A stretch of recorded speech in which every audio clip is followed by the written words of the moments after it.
Hi there, আসসালামু আলাইকুম। Welcome back to Lucky's cooking world. আজকে আপনাদের সঙ্গে আমি শেয়ার করব মুরগির মাংস ভুনা।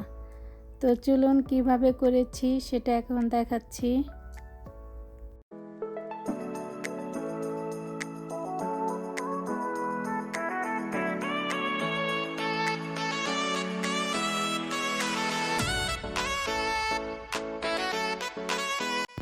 একটা প্যানে আমি তেল দিয়ে দিচ্ছি।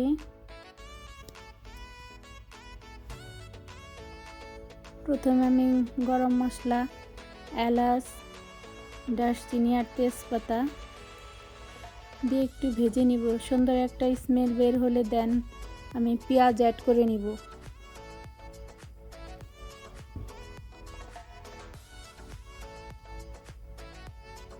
এখন আমি কেটে রাখা পেঁয়াজ অ্যাড করে নিলাম।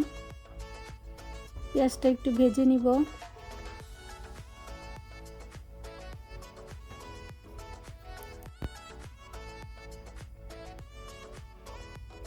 এরপর হচ্ছে আদা জিরা পেস্ট 2 টিস্পুন, রসুন পেস্ট 2 টিস্পুন,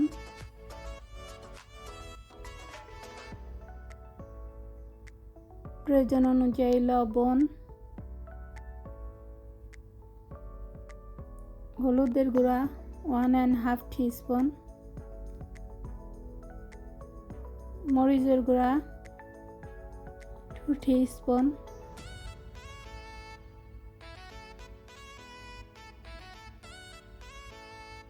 একটু পানি অ্যাড করে নিলাম, দিয়ে ভালো মতন আমি কষিয়ে নিব।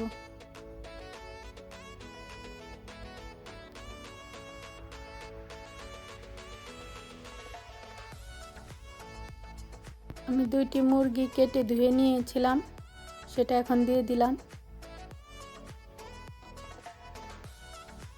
দিয়ে ভালো মতন কষিয়ে নিব। 5-7 মিনিটের মতন আমি কষাবো।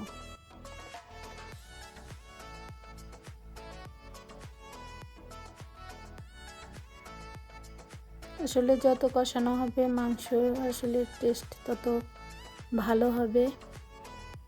যে ইনগ্রিডিয়েন্ট দিয়ে আমি হচ্ছে মাংসের টেস্টটা বাড়িয়েছি সেটা হলো টক দই। আমি 5 টেবিল স্পুন হচ্ছে টক দই একটু পানি দিয়ে ফেটিয়ে নিয়েছি, তারপরে সেটা দিয়ে দিলাম এবং কষিয়ে নিব আমি কিছুক্ষণ। আমার কষানো হয়ে গিয়েছে, এখন আমি পানি অ্যাড করে নিব।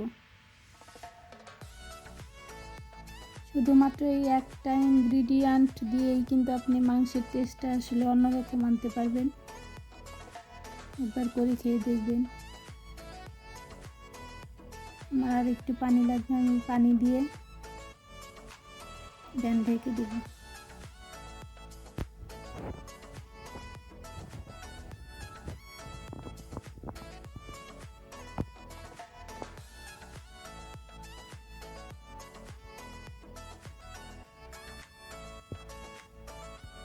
অলরেডি আমার গ্রেভিটা ঘন হয়ে আসছে। এখন আমি হচ্ছে ভাজা জিরার গুঁড়া 1 টিস্পুন এবং গরম মশলার গুঁড়া 1 টিস্পুন, এরপর হচ্ছে আমি চিনি অ্যাড করে নিব। যেহেতু আমি টক দই দিয়েছি, আমি 1 টিস্পুন চিনি ইউজ করে নিলাম। আমি একটু পেঁয়াজ ভাজা দিয়ে দিলাম, পেঁয়াজ বেরেস্তা করে নিয়েছিলাম, দিয়ে আমি লো হিটে 5 মিনিটের মতন রেখে দিব। একটু তেল বের হলে দেন আমি নামিয়ে ফেলবো। অলরেডি তেল বের হচ্ছে, দেন আপনাদের আমি পরিবেশন করে দেখাবো।